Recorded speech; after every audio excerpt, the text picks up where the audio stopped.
எடப்பாடி பழனிசாமி பச்சை துரோகி என்று எடப்பாடி பழனிசாமியின் விசுவாசியாக இருந்த கே.பி. முனுசாமி அவர்கள் அந்தர்பல்ட்டி அடித்திருப்பது ஒட்டுமொத்த அதிமுகவிற்கும் அதிர்ச்சியை ஏற்படுத்தியிருக்கிறது.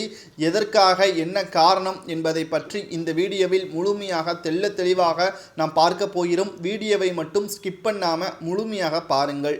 மக்களவை தேர்தல் தேதி மார்ச் 15ஆம் தேதிக்குள் தேர்தல் ஆணையம் அறிவிக்கும் என எதிர்பார்க்கப்படுகிறது. இதனிடையே தொகுதி பங்கீடு மற்றும் வேட்பாளர்களை இறுதி செய்யும் பணியில் அரசியல் கட்சிகள் தீவிரமாக ஈடுபட்டு வரக்கூடிய நிலையில் இந்த நிலையில் பாஜகவின் கூட்டணியிலிருந்து வெளியேறிய அதிமுக மக்களவை தேர்தலில் வலுவான கூட்டணி அமைப்பதற்கான நடவடிக்கைகள் செய்யப்படும் என்று எடப்பாடி பழனிசாமி அவர்கள் தீவிரமாக இதற்கான ஈடுபாடுகளையும் செய்து வருகிறார். ஆனால் தற்பொழுது அதிமுகவின் கூட்டணியில் புரட்சி பாரதம், SDPI கட்சிகள் கூட்டணியில் உள்ள நிலையில் பாமக, தேமுதிகவுடன் பேச்சுவார்த்தையும் நடைபெற்று வருகிறது.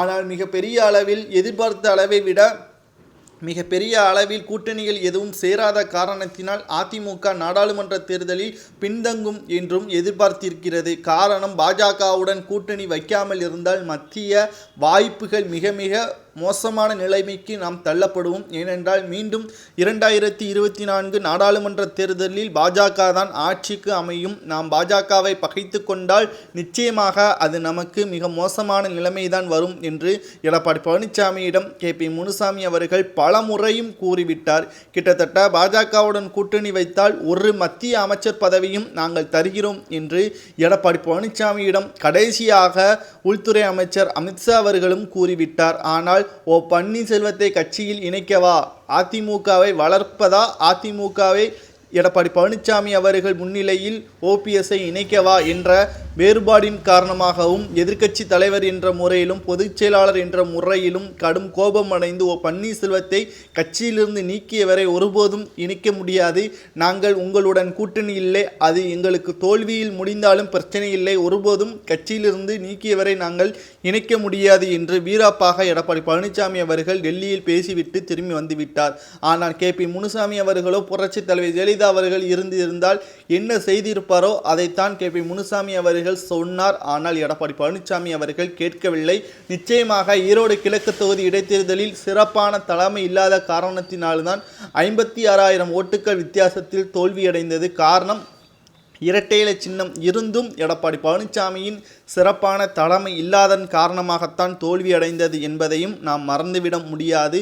குறிப்பாக நாம் பார்க்க வேண்டிய விஷயம் என்னவென்றால், எடப்பாடி பழனிசாமி அவர்கள் நாடாளுமன்ற தேர்தலில் தேமுதிகவிற்கு 6 தொகுதிகளும் பாமகவிற்கு 6 தொகுதிகளும் 2 மாநிலங்களவை தொகுதிகளும் ஒதுக்கப்படுகிறது என்று கூறியிருந்தார். ஆனால் பாமகவிற்கு ஓட்டு போடுவதால் தமக்கு கிடைக்கக்கூடிய பயன் இருக்கிறது, தேமுதிகவால் தற்பொழுது எந்த ஒரு பயனும் கிடையாது, அவங்களுக்கு 7 தொகுதிகள் கொடுப்பதால் எந்த ஒரு பயனும் கிடையாது என்று தற்பொழுது கே.பி. முனுசாமி அவர்கள் எடப்பாடி பழனிசாமி அவர்களிடம் கூறியுள்ளார்.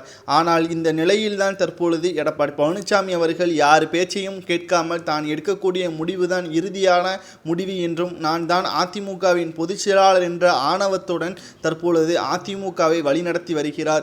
நிச்சயமாக இந்த மக்களவை தேர்தலில் தோல்வியை அடைந்தால் நிச்சயம் எடப்பாடி பழனிசாமியின் பொதுச் செயலாளர் பதவி பறிக்கப்படும் என்று கே.பி. முனுசாமி அவர்கள் மறைமுகமாக பேசியிருப்பது அரசியல் வட்டாரத்தில் மிகப்பெரிய அளவில் பூகம்பத்தை ஏற்படுத்தி இருக்கிறது. தலைமை சரியில்லை என்றும், காலில் விழுந்து பதவியேற்றவனுக்கு தலைமை பற்றி என்ன தெரியும் என்றும் கடுமையான விமர்சனமும் முன்வைக்கப்பட்டு வருகிறது.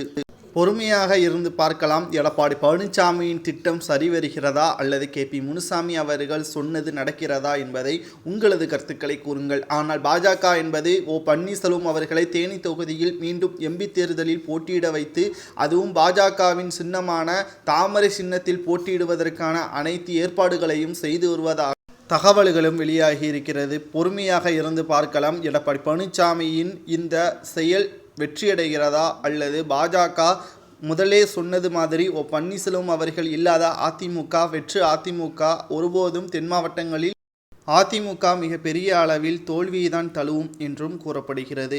பார்க்கலாம். கேபி முனுசாமி அவர்கள் பாஜகவின் கூட்டணியிலிருந்து விலகியது முற்றிலும் தவறு என்றும், நாடாளுமன்ற தேர்தலில் மீண்டும் பாஜக தான் வெற்றியடையும் என்று கேபி முனுசாமி அவர்கள் கூறி பச்சை துரோகம் செய்து விட்டான் எடப்பாடி என்பதற்கேற்ப அரசியல் வட்டாரங்களில் பேசுபொருளாக மாறியிருக்கிறது எடப்பாடி பழனிசாமி அவர்களின் செயல்பாடு. இது குறித்து உங்களது கருத்துக்களை கமெண்ட் வாயிலாக கூறுங்கள். நன்றி, வணக்கம்.